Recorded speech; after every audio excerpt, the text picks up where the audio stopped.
Hello there. Good morning, good evening, good afternoon. My name is Sorc and this is my PvE guide. So without further ado, let's hop into it. So before we get into anything crazy, the first thing I want you to do is go into your menu. Click Settings, go to Interface Settings, see your action hotkeys, and scroll all the way down to where you see Evasion WW, and set that hotkey to any key on your mouse that you're comfortable with. For me, that's the number 1. Now, once you have that set, you're able to mouse click, one click, iframe forward, like this.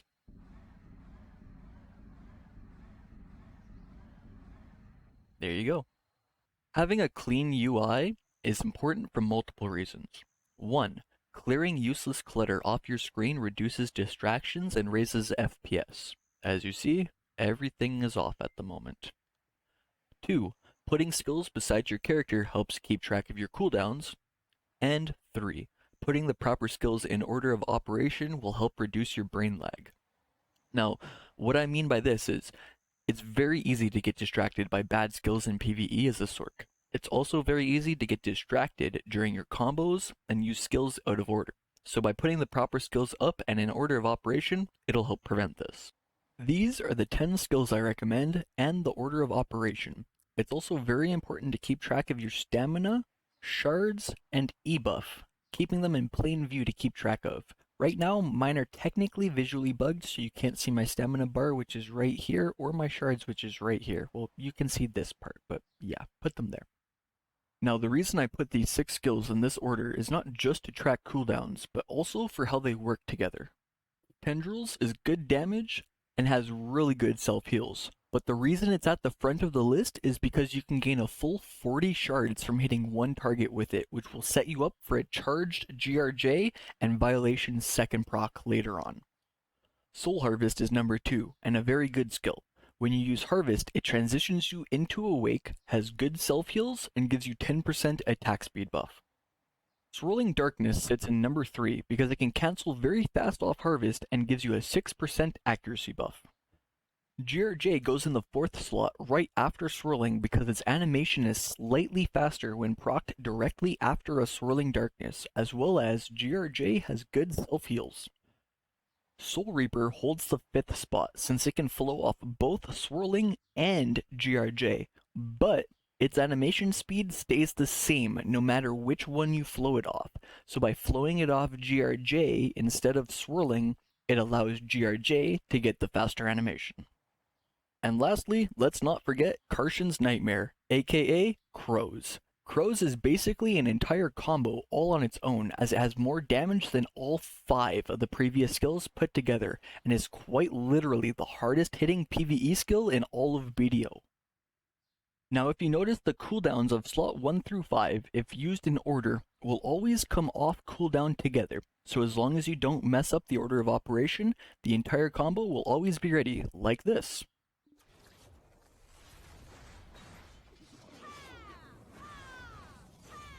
Now we just wait for it to tick down. 4, 3, 2.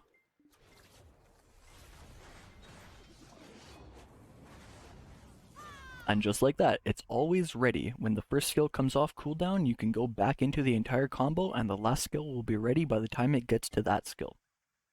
Now for the movement section of these skills, which although can be complicated in PvP, is extremely simple in PvE.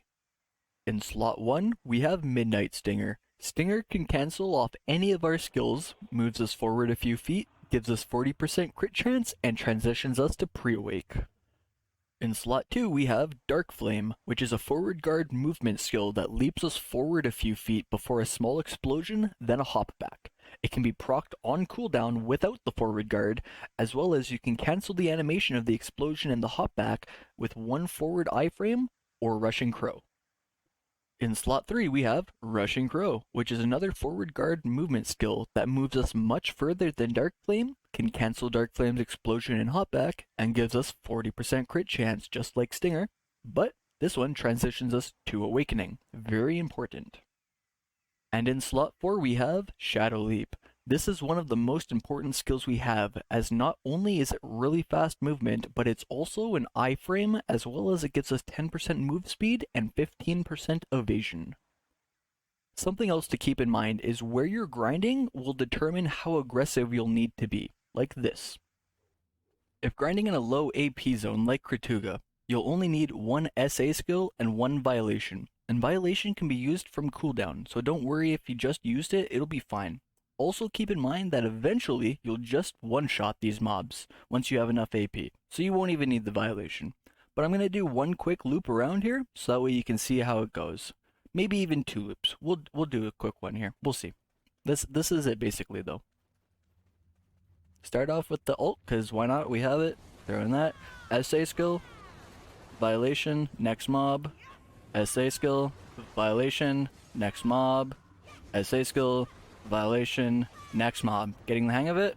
Cool. I'm gonna go a little faster now.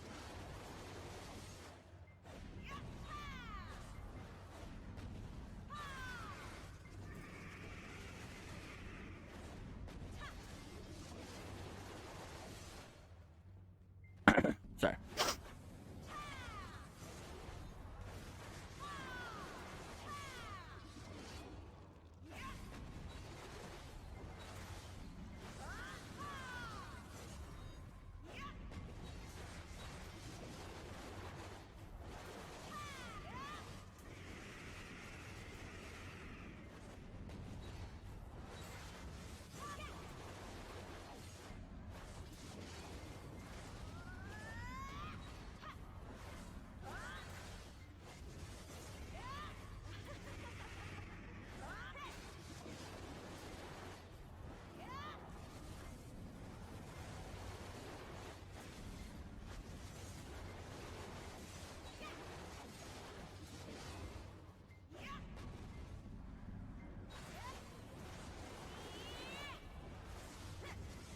And there we go.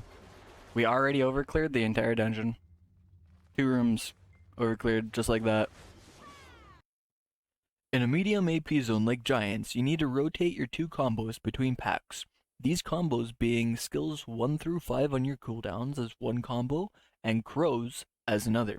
Now, of course, AP plays a factor here as well, and your build for as much human damage as you can get, but eventually you won't need to do an entire combo, so be flexible with your skills.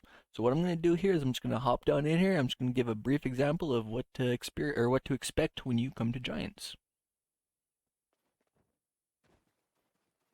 And keep in mind, I don't have everything I need for this, so it's kind of not going to be the best example.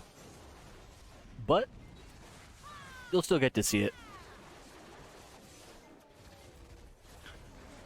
I'm missing a lot of my human damage stuff.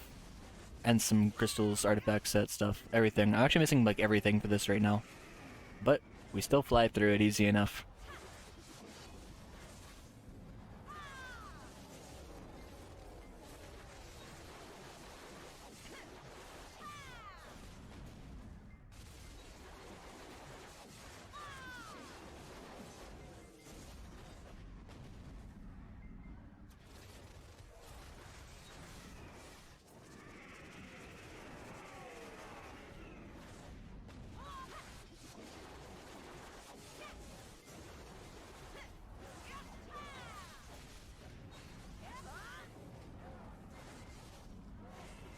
There we go. Grouped them up.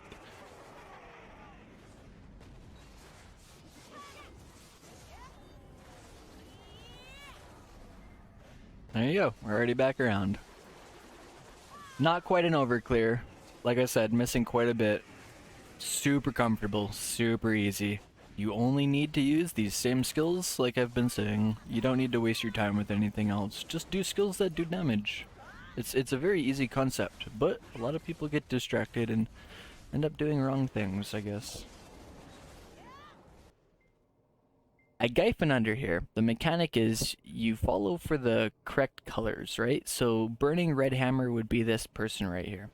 So what we do is we start by waking them up.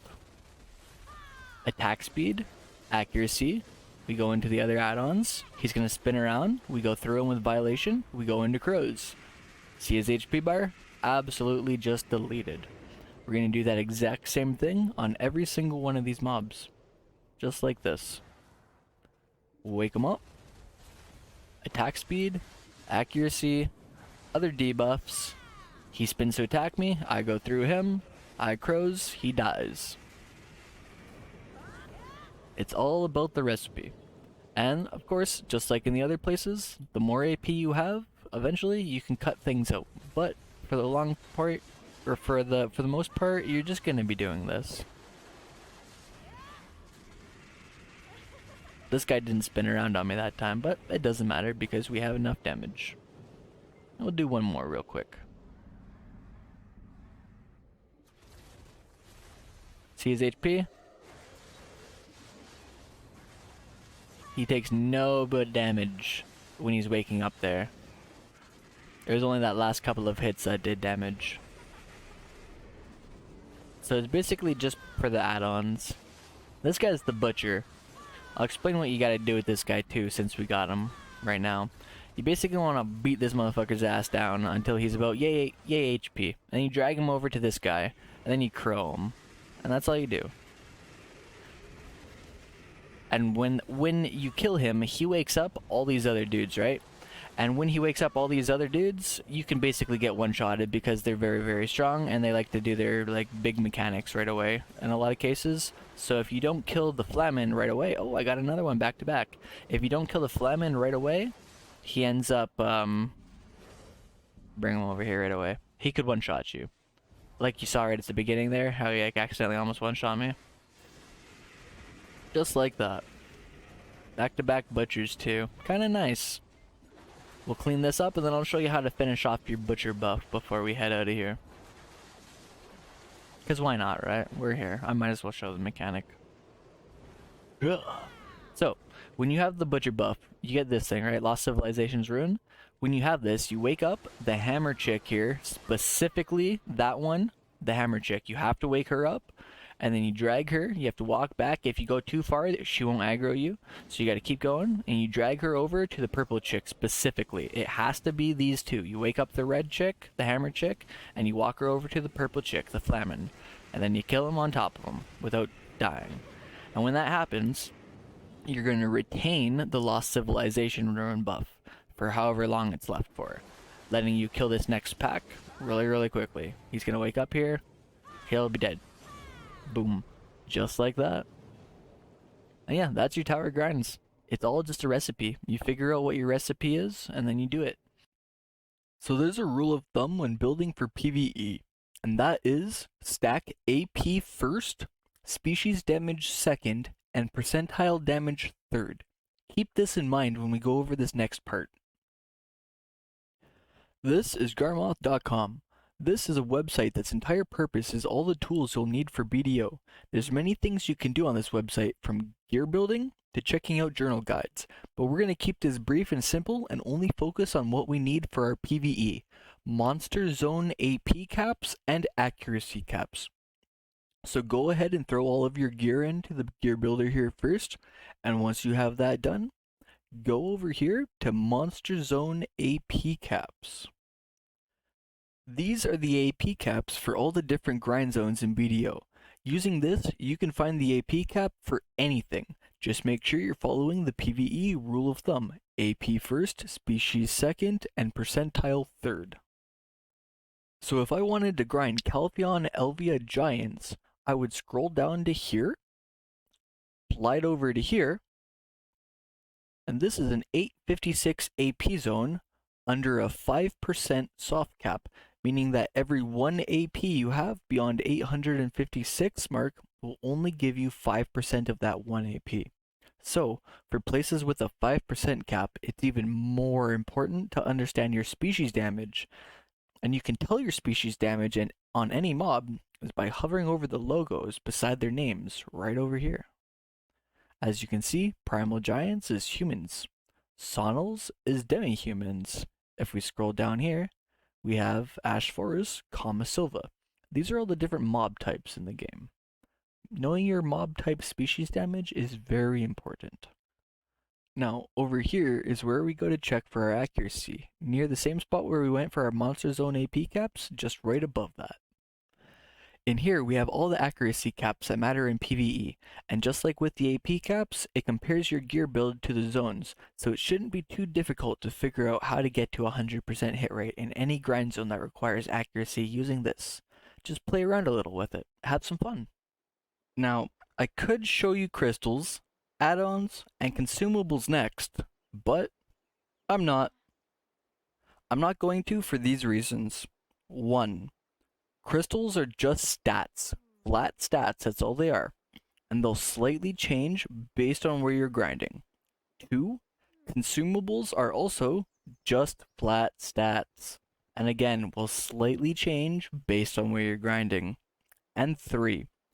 Add-ons are the simplest thing ever. We use 6 skills and violation.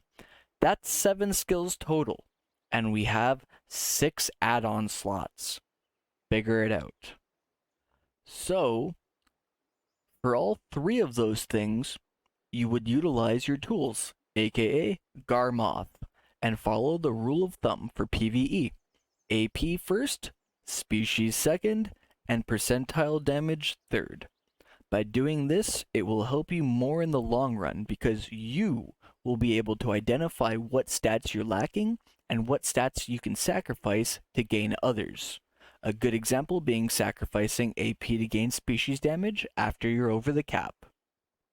The reason this is better is because if I just say, use this crystal and this consumable and this add-on, but you're changing grind zones or have gained gear, then what I tell you may not be applicable anymore, and you will need to know how to identify what to do, and with these tools and our PvE rule of thumb, you can do that very easy.